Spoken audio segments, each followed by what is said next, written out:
Hello, welcome back.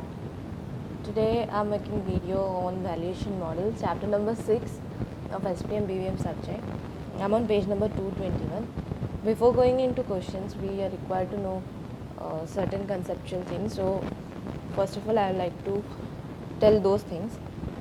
So, this is D1. Like in this time scale, we are having 0, 1, 2, 3, 4, 5 years. Like so, if I get the dividend right now today, so it would be denoted as D0, and at the year end it would be denoted as D1. But how will I get the year end dividend? D0 multiplied by 1 plus G means growth rate is been added. How we do, like if we are said that today I am getting 20 rupees and after 1 year I am going to get a growth of 40% on this. So how we do 20 multiplied by 140 percentage, so we get 20. The same way here it's been D0, 1 is means 100, 1 plus G, there is 1 plus growth rate. Okay, so if we will do this, we will get the D1 value. Now G in the question might be given, in some cases it might not be given, so it is BR, B into return on equity. B is retention ratio, like profit earned of a company. From the profit earned, some are retained and some are paid as a dividend. Okay, so if we consider profit earned as 1 and retained earning ratio is B, then the remaining is dividend payout ratio. So for dividend payout ratio, it can also be denoted as 1 minus B. The same is in the case of earnings, like we did dividend. At this right now, at present, earnings would be denoted as E0, and the year end it would be E1, which would be E0 multiplied by 1 plus G. Whatever the growth rate is, we will do that. Okay, so the same is written, E1 is equal to E0 1 plus G. Now we know, like earning per share into dividend payout ratio is dividend. Okay, so if we want to know the dividend D1, so earning per share E1 into dividend payout ratio, which we calculated as 1 minus B. So here this is the formula. Now Gordon's growth model says there is a formula to find the value of a share. To find the value of the share, we have to consider D1 upon KE minus G. Okay, if there is no growth rate, then the formula would be D1 upon K. If there is growth rate, D1 upon K minus G. Now PE ratio, this is price ratio. Now we require to find PE ratio. Now how this would be found? If you will see, this is P0 formula. P0 is equal to D1 upon KE minus G. Now if we want PE ratio, this means this P0 upon EPS formula. So this would be D1 upon KE minus G. And D1 is how it's been found, we know, into EPS. Like if we have done this side, we will also do this side. Now D1, how it could be written? It could be also written as E1 into dividend payout ratio. Here this would get cut and this only will remain. So PE ratio is dividend payout ratio upon KE minus G. Okay. Now if there is, this is for constant growth rate. If there is no growth rate, the PE ratio would be 1 upon K. So these are a few concepts which we are required to know before going into the questions. Like right now we are on D0. If we are required to find at the end of the year, we will multiply with D0 multiplied by 1 plus G. Okay, now G would be given the question. If it's not given the question, it would be B into ROE, and B is retention ratio. Profit earned is of two types. One is retained in the company and another is paid out. So if we denote retained as B, so the other one is dividend payout ratio 1 minus B. Okay. So hope you understood. Now let's go to illustration number 1. It's on page number 221. What illustration number 1 says, like price to earning with no expected growth. So we are like on this P is equal to 1 upon K.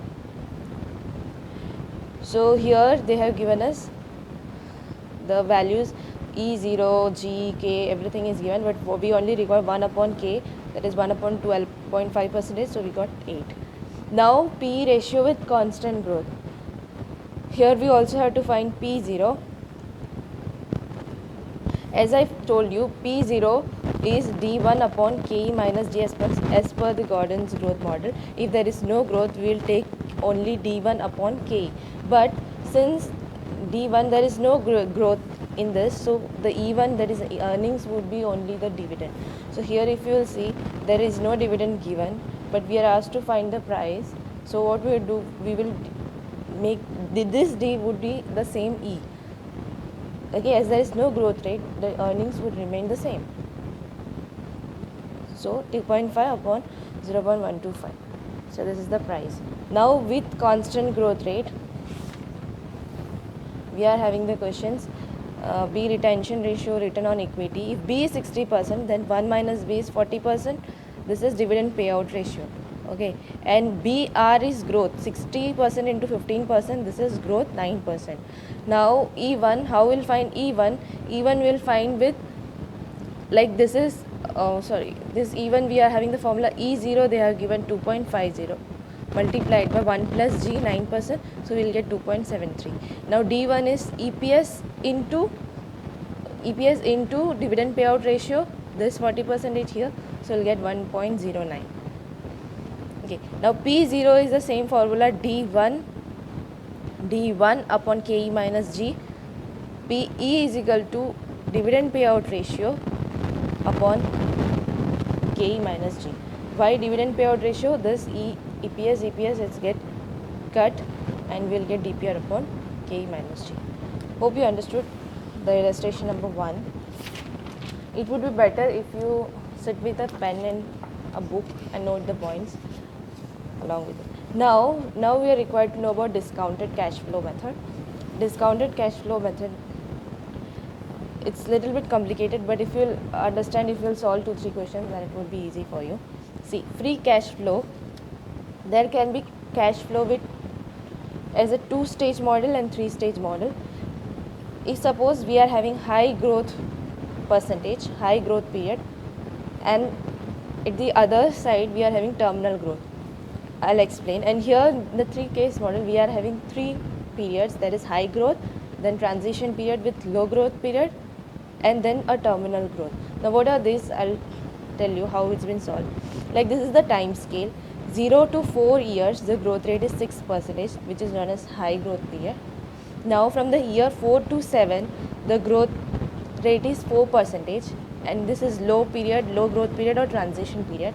Now from year 7 to infinity, where it comes infinity, you have to take care, as this is known as terminal growth period, because it's going for the infinity period of time and the growth rate is 5%. Okay, so this is 3-stage model, we can say. I'm explaining so that everything comes in this. Now we are here, we are told about the cash flow. If you want to know the value at the year end, it would be cash flow 1 plus G, cash flow 1 plus G square for the second year, 1 plus G cube for the third year, fourth year, such a way. Okay, and the growth rate is 6%. Now we got here CF1, CF2, CF3, CF4 by calculating this.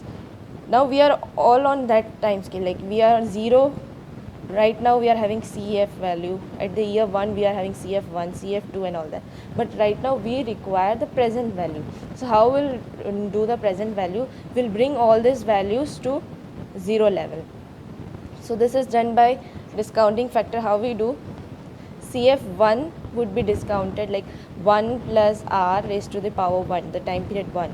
Okay, CF2 would be discounted like 1 plus R to the power 2 and so on.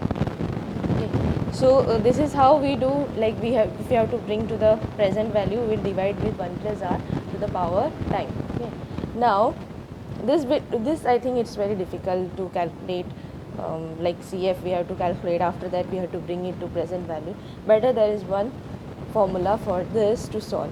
So that formula is this one, P0 is equal to cash flow 1 minus 1 plus G upon 1 plus K whole to the power N, that is the time, upon KE minus G. Okay, so this cash flow, when you are taking, like this is the time scale, we all know when do cash flows happen. Cash flows may happen at the beginning also, but in fact in most of the questions cash flow happens at the end of the year, so we have to think about it. And most of the cases cash flow happens at the end of the year. So as the cash flow we have to take of the with the growth rate. Okay, this one cash flow as it happens on the end of the year, we'll take the CFO into 1 plus G value here, then 1 minus 1 plus growth rate, 1 plus KE rate, which would be given cost of capital into N, that is 4 years, upon KE minus G. As and when we'll solve the questions, we'll get to know how to do those. Okay, now terminal growth period. As I told, terminal growth period means from the year 7 the growth rate is 5%, it extends till infinity period of time. Infinity means there is a no end and it's for forever time. So to know the value, so as we got to know that the infinity value, the growth rate starts from here 7th year. Okay, so if we are required to find the capitalized value, what we will do is CF upon K, the cost of capital, if we'll divide with it, we'll get the value. But suppose there is a growth percentage, the formula would be CF upon KE minus J. Okay, now CF, the CF should be taken off. If we are said the terminal value starts from 7th year, so we are going to take the cash flow of this year, because we know the 7th year, the growth rate, it would be this period's cash flow. So here this should be of next year. Okay, it's cash flow. Now KE minus G. So if we'll see up to this much formula, we have got the value up to this much amount. Like from 7th year we got the value of the cash flows for the infinity period. Now we are required to bring to the present value. So for bringing to the present value, we divide with 1 plus R to the power 7. Okay, so this is the terminal growth period, stable growth period formula. Adding both of them, we will get the price or the value of the firm. Now in certain case, like cash flow is for a firm, earnings for a firm, but in case of a price for a share, if share price has been asked, so what we'll take in place of cash flows, we will take dividend. We know dividend is the earning for the share, so we'll take dividend. Okay, for finding the price. And how is dividend found? Dividend is EPS into dividend payout ratio. This is the dividend formula. Now in certain cases this P0 is the formula, but in certain cases they may ask PE ratio. So what would be the PE ratio? If this is the P price ratio, this would be taken in place of cash flow, and if PE ratio is been asked, that means we will have to divide with this EPS, then EPS would get cut, only DPR, that is dividend payout ratio, would remain here. If price formula is there, then EPS into dividend payout ratio would be there. If price earning ratio is been asked, we'll divide, so this EPS would get cut, only dividend payout ratio would remain here. So this is how it's been solved. I'll tell you. Like here price ratio is there, so EPS into dividend payout ratio is dividend, 1 plus G, the same formula. But in illustration number 2, if we'll solve, you'll get to know how it's been solved. Like they are having two periods, high growth phase as well as stable growth phase. Now we are required to find PE ratio. As I told, PE ratio is been asked. Here this is only price ratio. If we are asked to find PE ratio, this would be price upon earning. So here also earning we will multiply. This case also we will multiply with earning. If we multiply this, both will get cut and only payout ratio would remain in the formula. Okay. So now they have told like 25% is the growth rate, payout ratio is 20%, beta is this number of years. For 5 period, the growth rate is 25%, and the stable growth period for terminal growth period forever, it's 8% and 50% payout ratio, and beta is 1. Before going to question, it's very necessary to make a time scale so that it would be easy to calculate. Now the KE they have calculated, they have given us 11.5. If it's not given, we'll have to calculate with the CAPM model, and they have calculated and given us 11.5%. Okay, now P ratio, as I told, P ratio would be only we will take only dividend payout ratio. So only dividend payout ratio has been taken, but I'll show you calculating. Okay, as the formula says, P ratio would be dividend payout ratio into 1 minus 1 plus g 1 plus ke the power n ke minus g for the high growth period. Okay, now dividend payout ratio we have taken as 0.2, but one thing we have to consider, like this is the time scale 0, 1, 2, 3, 4 and the 5th year for the high growth period. Now they are saying the dividend payout ratio is 0.2, but as I told you, we have to take at the end of the year because dividend is paid at the end of the year with the growth rate. So 0.2 1 plus g is growth rate is 25%, 0.25. If we'll multiply, we'll get 1.25. So that dividend payout ratio is to be taken the next years. Okay, now 1 minus 1 plus g is to 25%, 1.25, and ke is we found as 11.5%. We have just put it in the formula. We got the high growth period value. Okay, after getting the high growth period value, now we are required to find terminal growth period value. Now terminal growth period answer is like dividend payout ratio k minus g was there to find a terminal value, and to discount we will like 1 plus r to the power t. This is the value. Now if you will see for the stable growth period, what the question says, payout ratio is 50%. Okay, now payout ratio is 50%. Okay, we'll take 0.5, but it's from the year 6th year. So on the time scale it would be like 0, 1, 2, 3, 4, 5, 6, 7 and so on. So up to this much period we have found. Now from here we are required to find. So as I told, we have to take this value with the growth rate. So to find this value, we know that up to here the growth rate is 25%, and from here the growth rate is 8%. Okay, so we'll first find the value of 5th year.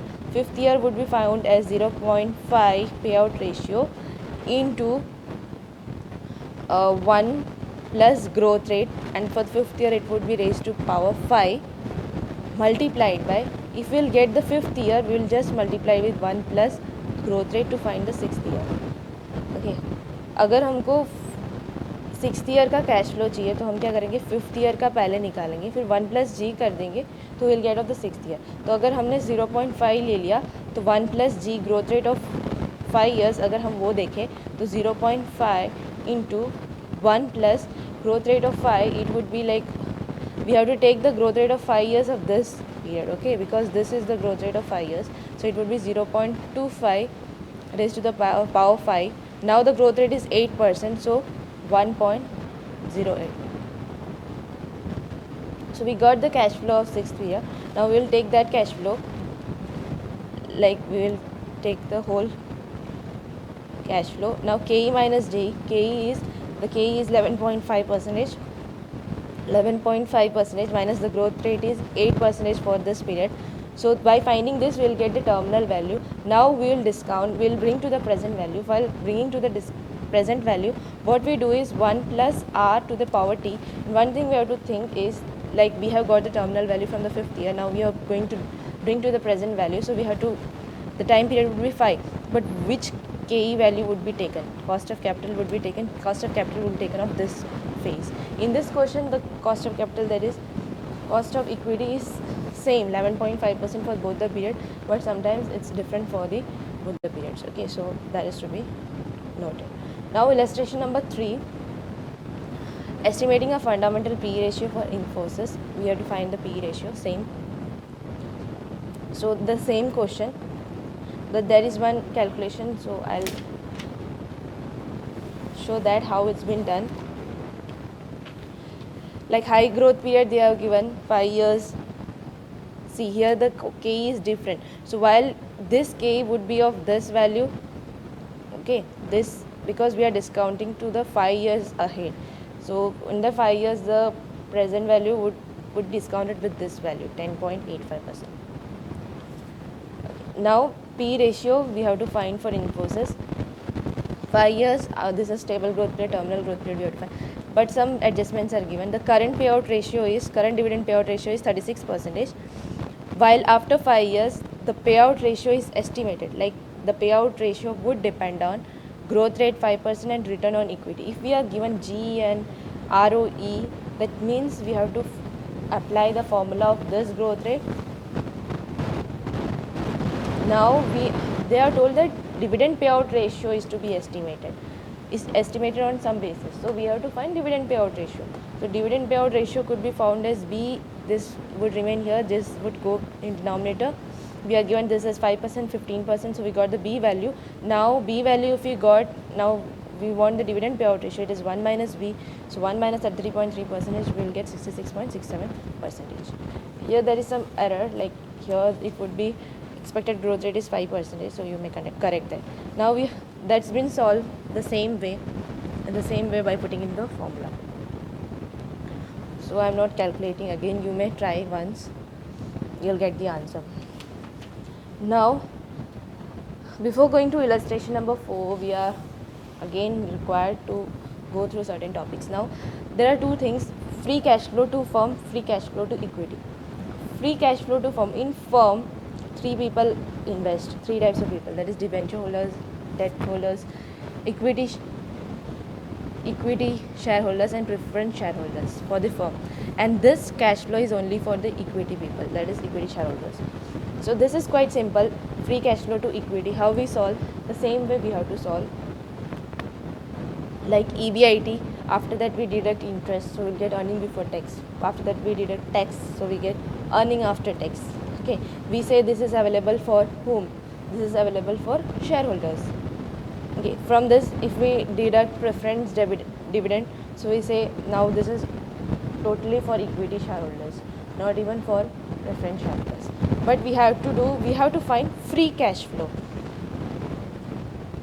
As this is the earnings, in this earnings there are non-cash flow also and cash flow also. Okay, so if we'll add the non-cash flows, so we'll get the non-cash flow expenses, we'll get the cash flow, free cash flow.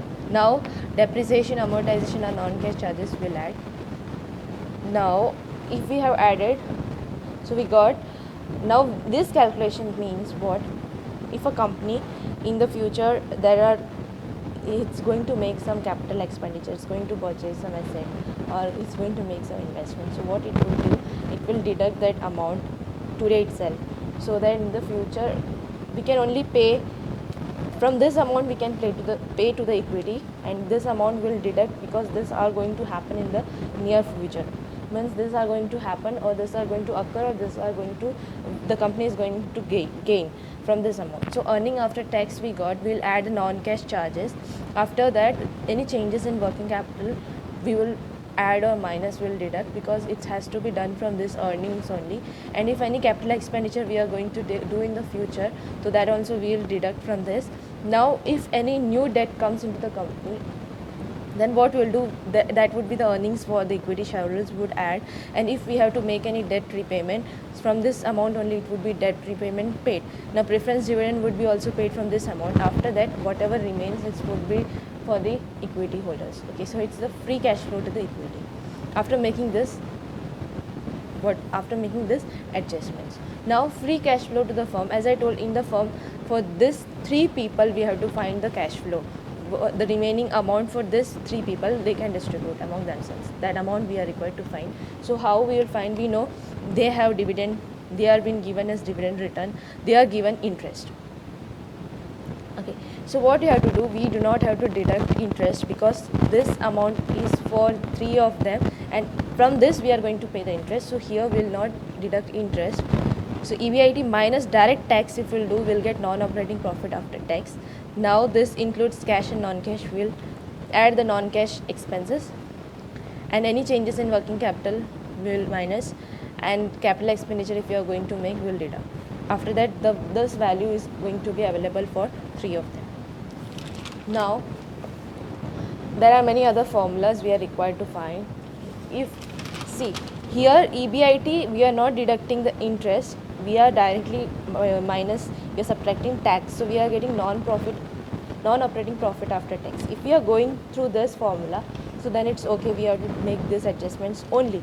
But in certain cases, in the questions we are given profit after tax or net income.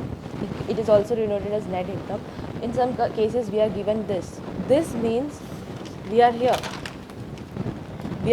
we have deducted the interest, but in fact in this formula we do not have to deduct the interest. So what we have to do is we'll have to add back that interest 1 minus t.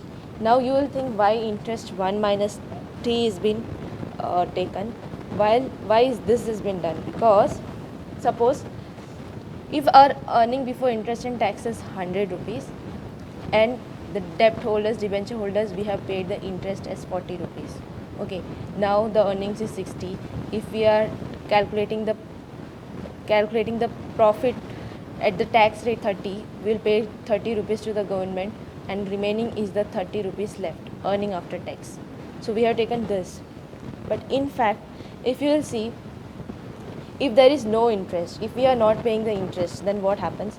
100 rupees is the EBIT. We have not paid any interest, that means zero interest. We have not taken the expense benefit. If we are showing interest as an expense, that means our profit is reduced because our expense has increased. Okay, so here there is no profit, no expense we have shown, and we are paying tax on this 100 rupees. So if we are paying tax on this 100 rupees, we are paying more to government. In this case, we are paying only 30 rupees, but here we are paying 50 rupees. Why here we are paying 30 rupees? If we'll say, because we have taken interest as an expense and we have taken its tax benefit of 50%. Okay, so the difference lies is of 20 rupees, that is of 50% of interest tax benefit because we have taken. In fact, if we'll show interest as an expense and if we'll pay tax accordingly, that means the only cash flow which is happening is only 20 rupees, because here we have already paid less tax and we have shown here interest as an expense. That means हमारे हाथ से सिर्फ 20 रुपये जा रहे हैं, 40 rupees नहीं जा रहे, क्योंकि हमने गवर्नमेंट को 20 रुपये से यहाँ अगर देखेंगे तो कम ही दिया 50% इंटरेस्ट का. ठीक है, इसके लिए अगर हमारा कैश फ्लो अगर 20 रुपये ही जा रहा है तो हम सही में क्या बताएंगे, हम 20 रुपये ऐड करेंगे, क्योंकि हमने इंटरेस्ट का टैक्स बेनिफिट का 20 रुपीज़ ले लिया है तो हम इधर वापस नहीं लेंगे. Okay, so profit after tax plus interest 1 minus T, because now it is assumed that we are paying the debt holders, we are only paying the half 20%, 20 rupees here, because 50% we have already taken the benefit by paying less to government. Okay, so we cannot take here, if we will take 40, that means we are taking the double benefit. Tax में भी कम दिया और उनको भी दिया तो हमें interest expense भी दिखा दिया और टैक्स दोनों डबल इफेक्ट हो जाएगा. तो we are only going to add interest 1 minus t. If you are not able to understand, I think you should pause here and again understand. You should write this thing in your notebook and then assess upon it, so that it would be easy for you. And it's good and it's really needed to understand this concept, because in most of the cases we are doing interest 1 minus 2 but 1 minus 3, but many of them don't know why we do that. So that is required to be known. Okay, so if we'll add those and the same adjustments we have to do, like capital expenditure. If we are going to incur, we'll deduct right now. Any changes in working capital is going to happen, we'll deduct right now. So we'll get for the form. Okay, now this could be also written as capital expenditure. Non-cash charges are depreciation. It could also be written as capital expenditure minus depreciation. If we'll open the bracket, the signs are going to remain the same of that in the previous case. Okay, so there is nothing there. Now sometimes in the question debt financing ratio would be provided. What is debt financing ratio? Debt financing ratio is debt upon debt plus equity. Like the company, what does company do? Company has two main expenses, that is fixed asset expenses, that is capital expenditure, and the other one is working capital expenses. Okay, now if debt financing ratio is provided, that means the company wants to, on this expenses, the company only wants to apply 25% debt. If 25% is the ratio given, that means 25% debt only it wants to apply on this expense. Fixed capital, that is capital expense, and the working capital expense 25%. Okay, अगर debt financing ratio दिया हो, उसका मतलब ये है कि जो percentage दिया है वो उतना ही डेट इतने जो फिक्स कैपिटल एक्सपेंस और वर्किंग कैपिटल एक्सपेंस है उस पर अप्लाई करना चाहती है, उतना ही डेट का वैल्यू लगाना चाहती है, ठीक है। तो उसको कहा जाता है डेट फाइनेंसिंग रेशियो, तब दिया रहता है। तो in that case our formula would be like, now we are finding free cash flow to equity. Here we were on free cash flow to firm, now we are on free cash flow to equity. For finding free cash flow to equity, this would be solved as profit after tax, like here the same formula, this one, profit after tax, the same adjustments which we have to do. New debt would be added minus debt repayment minus preference, we'll get free cash flow to equity. So that same formula is there. Profit after tax would take capital expenditure will add the depreciation minus plus हो जाएगा. But here this formula as debt financing ratio is being provided. That means what we have to do is, in a company debt and equity are there. So we can say on the liability sides we are having equity and debt. So the addition of both this is equal to 1. Okay. So that means if debt ratio 25% is given, so equity ratio is 1 minus D 75%. Okay. So जो profit after tax है ये तो equity share holder का है, लेकिन हम ऐसा मान रहे हैं कि जो इक्विटी रेशियो, जो इक्विटी इसमें से लगने वाला है वो 1 माइनस डी है इक्विटी रेशियो जो कैपिटल एक्सपेंडिचर पे लगने वाला है, और चेंजेस इन वर्किंग कैपिटल पे लगने वाला है वो 1 माइनस डी वैल्यू है, क्योंकि ये इक्विटी रेशियो, इक्विटी इतना ही हम ये कैपिटल एक्सपेंडिचर में लगाएंगे और इतना ही हम वर्किंग कैपिटल में लगाने वाले, ठीक है। So this is known as if debt financing ratio has been provided, we will find the equity ratio, how much equity we will apply on this, and that would be reduced because capital expenditure we are going to make in future, and in that capital expenditure we are going to incur from our equity portion we are going to pay this much amount, and in the changes in the working capital equity portion would be this much amount. So our profit after tax, these two amounts would be reduced so that we can get the free cash flow for the equity amount. Okay, so this is how it's been solved.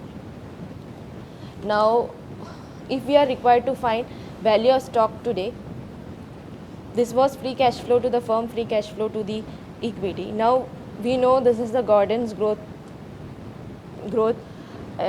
model growth model formula. P0 is equal to D1 upon KE minus D, which we saw in the first page. Now value of stock, if in the same way this value of stock today we are being asked, so what we will do is, stock means share value if we are asked and we are given free cash flow to the firm. So what we will do, we will take D1, the same way we will take the free cash flow to the firm 1, that is at the year end, 0 multiplied by 1 plus G value upon KE minus D, as this is the share, we will be using KE. But in the same case, if free cash flow to the firm is the formula, so we will take WACC minus G. The same formula has been there, but only the numerator changes. But why we are taking WACC? Because this is the value of firm and 3 people have the right on this value of the firm. So WACC would be weighted average cost of capital would be taken. Now in certain cases, if free cash flow to the equity is been provided, we can even find free cash flow to the firm, and if free cash flow to the firm in the question is given, we can find free cash flow to the equity by doing sum of the expenses. As we know, free cash flow to the firm means it is for debenture holders, it's for preference shareholders, it's for equity holders all. So to find the equity only, what we will do, we will reduce the interest amount, we will pay the debenture holders, and if any other borrowings happens, if any other new debt comes, we will add, and if we have to repay, we will minus. So that is a net borrowing. If we will do that adjustment, we will get for the equity amount, FCFE. So now we will go on illustration number 4. Illustration number 4, they have given EPS value, capital expenditure. If you will see here, debt financing ratio has been provided. If debt financing ratio has been given, we can find equity ratio as what? 75%, 1 minus D. Now only equity portion we are going to deduct from earning per share. Or in this expenses, we are only going to deduct equity R ratio, because this is the leverage fixed, okay, for the company. Now same way, cost of equity we are given 6%, 0.90, 7.5 CAPM model, we will find the cost of equity KE value. Now expected value of stock is been asked, So that means FCFE for equity, if we'll find, we'll get the value of share. Okay, now 6% growth rate is been provided in the question, like here 6%. FCFE would be earning per share minus the same ratio, the same formula which has been given, capital expenditure minus depreciation 1 minus D, and changes in working capital 1 minus D. If you'll solve, you'll get 2.49.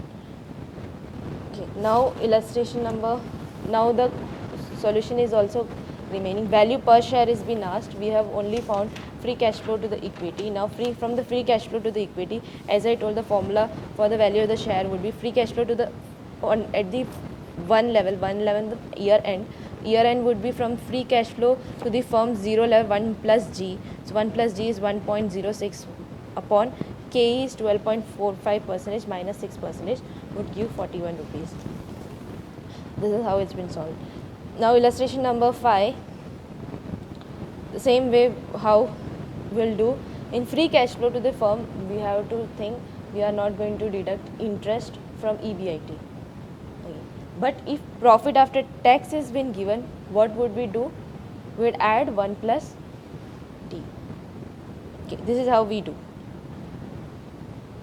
to find FCF. But here in the question, if you'll see, sales is given, cost, depreciation, everything is, the interest is not given. That means we do not have to bother about it. We are going to find like EBIT minus tax, because there is no interest, so no need to look after that. Profit after tax. Now the adjustments, same adjustments, add depreciation less changes in net working capital minus capital expenditure spending. So we got free cash flow to the firm. Now illustration number 7. The question has been given, free cash flow to equity, interest, cash flow to the firm. Cash flow to equity, if we are told to find the current value of share, so what we do, free cash flow to equity 1 KE minus G. We do this. Okay, and in this case what we do, free cash flow to firm WACC minus G is the formula. Now they have given this amount, all those things.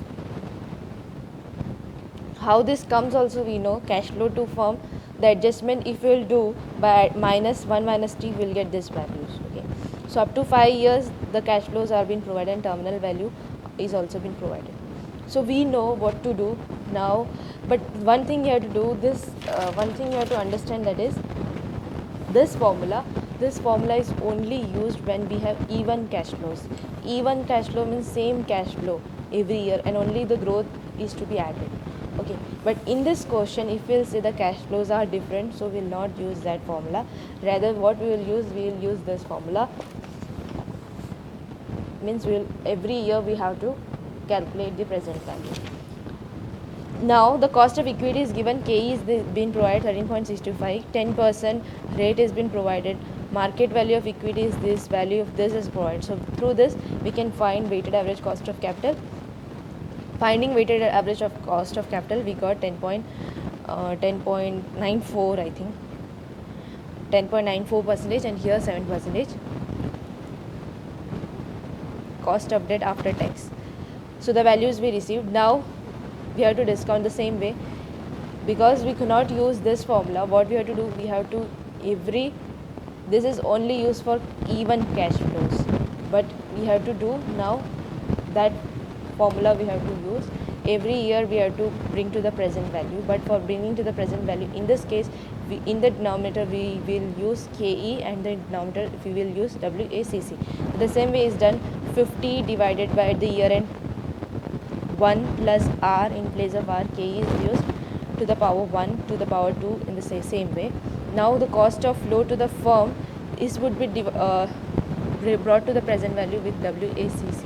Now WACC 1 plus WACC to the power 1 to the power 2 and so away, and it's been added. So we got both the values.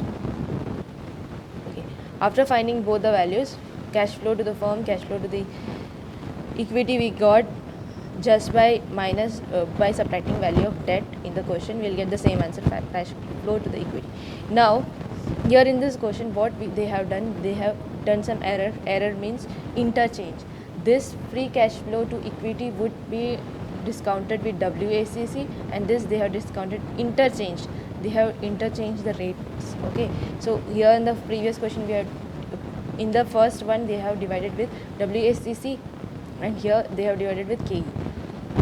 Okay, interchange. So if we interchange, we'll get value of the firm. Value of the firm is 1613, but market value of debt is 800. If we'll deduct that, we should get the equity value, but equity value isn't getting same. In this case it was correct, but here we are not getting the correct answer. This is known as adjusted present value. Adjusted present value is used in some of the questions. I'll tell you when it has been used, but it has been used in some of the questions. And this is error 1 and error 2. This is the error made, but in some cases that has been done, and that is a note which has been provided. You read that note once. Now, economic value added, illustration number 8. So before going that, we should know what is economic value added.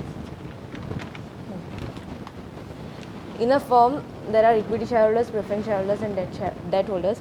Now, these holders, suppose they have invested 5 lakh, they have invested 3 lakh, they have invested 2 lakh. Okay. After investment, what happens? We get some earning. What happens? We get some earning, and this earning is for 3 of them because we have not paid the interest amount. So that means this earning is also for debt holders, preference holders, and equity. Both 3 of them have the right. Okay. Now, but at the year end, what we have to do? We have to pay them their return. We have to pay them their return, but their return would be our cost.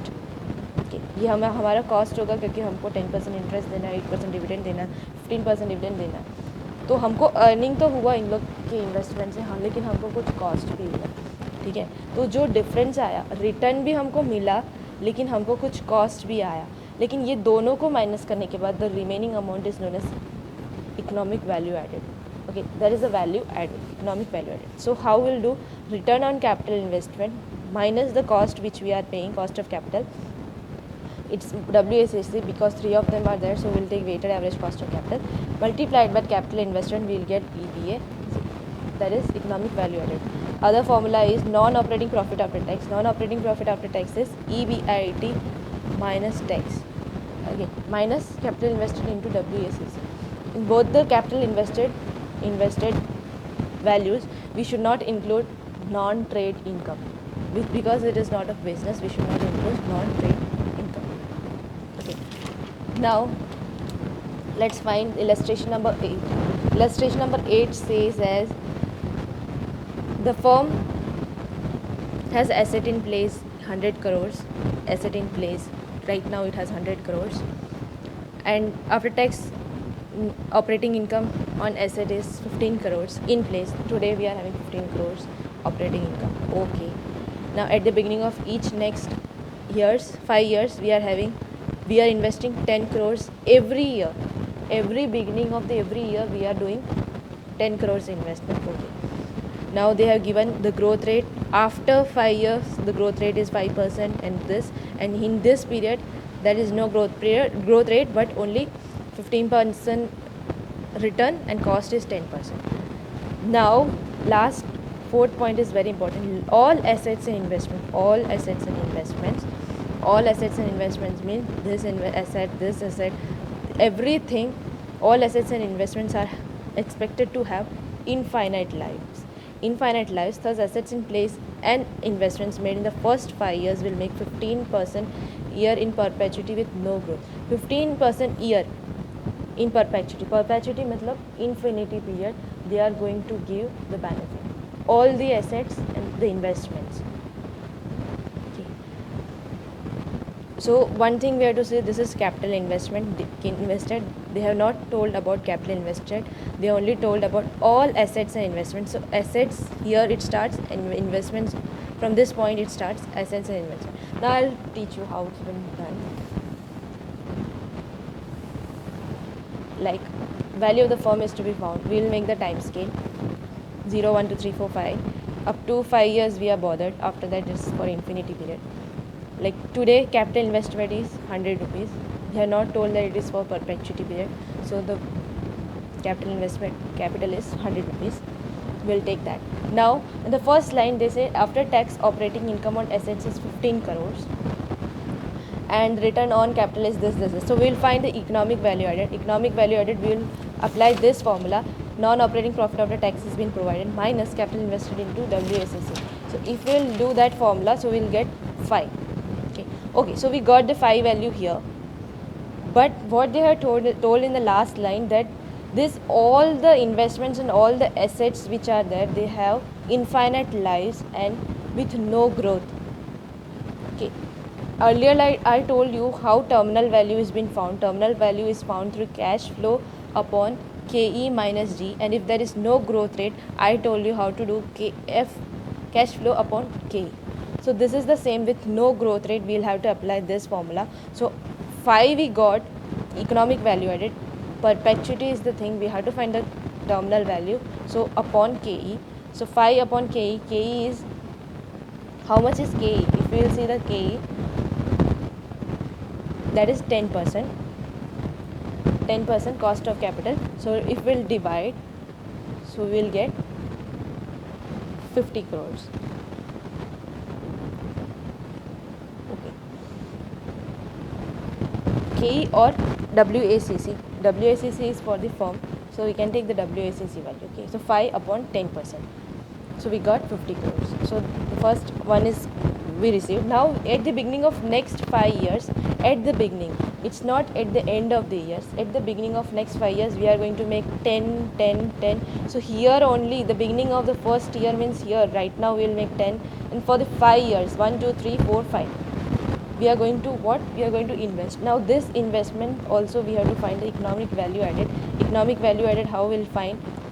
Capital invested multiplied by return minus cost of equity. Cost of capital, that means WACC. So we'll get the value 0.5, but we got 0.5, 0.5, 0.5, but this all the assets and investments are for infinite period, and terminal growth period we have to find. So terminal growth period is cash flow upon cost of equity, cost of capital. So we are divided with cost of capital, so we got the answers.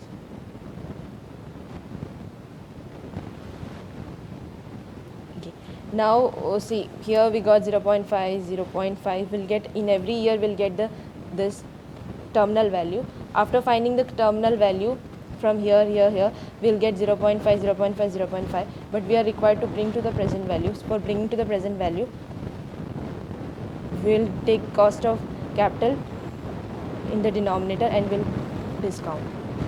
So that is done 1 upon 1 minus 1, 0 upon 1, 1 minus same. So by doing this, we will get here at the year 1 we will get 4.55 crores, year 2 will get 4.55 crores, year 3 4.13, 3.76, 3.42. Now adding all of them, we will get the answer. This is how it's been done. Because it's a perpetuity, we'll have to capitalize the value. After capitalizing the value, we'll have to bring to the present value. Asset in place means this year only itself has been made. Beginning of each year, that means in 1, 2, 3, 4, 5, and it's in the beginning. So here also we have to consider 10 as an investment made. Okay. So this is how it's been solved. Now illustration number 9.